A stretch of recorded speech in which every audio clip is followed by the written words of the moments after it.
നമ്മൾ ഒരടംപാലം മംഗലം ബൈപ്പാസ് ഉണ്ടല്ലോ 10 കോടി അനുവദിച്ചു. അതിന്റെ എന്തെങ്കിലും അല്ല, അതിനിപ്പോ 10 കോടി അനുവദിച്ചിട്ടുണ്ട്. ഏകദേശം അതിന്റെ റഫ് എസ്റ്റിമേറ്റ് ഒരു 650 കോടി രൂപ വേണമെന്നാണ് ടോട്ടൽ. അപ്പൊ അത് പിന്നെ എലിവേറ്റഡ് ഹൈവേ വേണമെന്നാണ് അവിടെയുള്ള ആൾക്കാരൊക്കെ പറയുന്നത്. അപ്പൊ അതൊക്കെ അതിൻ്റെതായ ബുദ്ധിമുട്ടുകളുണ്ട്, സാമ്പത്തികമായിട്ടുള്ള പ്രശ്നങ്ങളൊക്കെ ഉണ്ട്. അപ്പൊ സ്വാഭാവികമായിട്ടും അതിൻ്റെ ഒരു ശ്രമം നടത്തിക്കൊണ്ടിരിക്കുന്നുണ്ട്. അതിന്റെ കൂടെ തന്നെ ഇതിനുള്ള ഒരു ശ്രമം നടത്തുന്നുണ്ട്. ഇതിന് 100-200 കോടി രൂപകൾ വരിക. അപ്പൊ സ്വാഭാവികമായിട്ടും പിന്നെ ഏതാണ് ആദ്യം വരുന്നത് ചോദിച്ചാൽ അതിനനുസരിച്ച് പോകും. വള്ളുവനാട് ന്യൂസ് നിങ്ങൾക്കായി അവതരിപ്പിക്കുന്നത് Jam Joom hypermarket, exceeding expectations. Atlas fashion, KSRTC bus സ്റ്റാൻഡിന് സമീപം, Palakkad road, Perinthalmanna. Beauty mark gold and diamonds, specially for you. Angadippuram Oradampalam ബൈപ്പാസിന് ചിലവ് കൂടുതലെന്ന മങ്കട MLA മഞ്ഞളാംകുഴി അലി. സർവേ നടത്തുന്നത് പുതിയ ബൈപ്പാസിനു വേണ്ടി.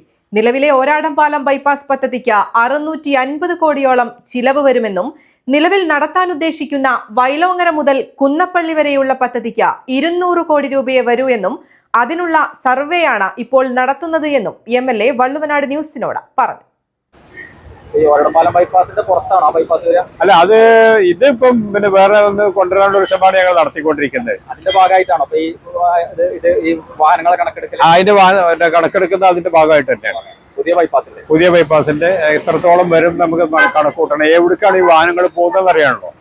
ഇത് കൂടുതൽ തൃശ്ശൂരോ അല്ലെങ്കിൽ ഒറ്റപ്പാലോ അല്ലെങ്കിൽ മറ്റുള്ള സ്ഥലങ്ങളൊക്കെ ആണെങ്കിൽ അപ്പുറത്ത് കൂടിയായിരിക്കും കൂടുതൽ സൗകര്യങ്ങൾ ഉണ്ടാവുക. അതല്ലാതെ നിലമ്പൂര് അതുപോലെ തന്നെ മേലാറ്റൂര് ആ ഭാഗത്തേക്കാണെന്നുണ്ടെങ്കിൽ അതായിരിക്കും സൗകര്യം. അപ്പൊ എങ്ങോട്ടാണ് കൂടുതൽ വാഹനങ്ങൾ പോകുന്നതെന്ന് മനസ്സിലാക്കാൻ വേണ്ടിയിട്ടുള്ള ഒരു പദ്ധതിയാണ്. നമ്മൾ ഒരടംപാലം മംഗലം ബൈപ്പാസ് ഉണ്ടല്ലോ 10 കോടി അനുവദിച്ചു. അതിന്റെ എന്തെങ്കിലും അല്ല, അതിനിപ്പോ 10 കോടി അനുവദിച്ചിട്ടുണ്ട്. ഏകദേശം അതിന്റെ റഫ് എസ്റ്റിമേറ്റ് ഒരു 650 കോടി രൂപ വേണമെന്നാണ് ടോട്ടൽ. അപ്പൊ അത് പിന്നെ എലിവേറ്റഡ് ഹൈവേ വേണമെന്നാണ് അവിടെയുള്ള ആൾക്കാരൊക്കെ പറയുന്നത്. അപ്പൊ അതൊക്കെ അതിൻ്റെതായ ബുദ്ധിമുട്ടുകളുണ്ട്, സാമ്പത്തികമായിട്ടുള്ള പ്രശ്നങ്ങളൊക്കെ ഉണ്ട്. അപ്പൊ സ്വാഭാവികമായിട്ടും അതിൻ്റെ ഒരു ശ്രമം നടത്തിക്കൊണ്ടിരിക്കുന്നുണ്ട്.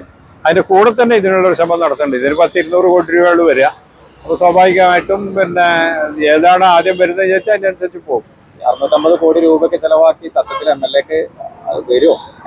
അല്ല, വരാനാ ഞങ്ങൾ എല്ലാവരും ശ്രമിക്കുന്നത്. എല്ലാ പിന്നെ ഇതും വേണം. കാരണം ഇതിപ്പോ ഒരു ബൈപ്പാസ് വന്നു, സ്വാഭാവികമായിട്ട് കുറച്ചു കാലം കൂടി കഴിയുമ്പോൾ വേറൊരു ബൈപ്പാസിന്റെ ആവശ്യം വരും.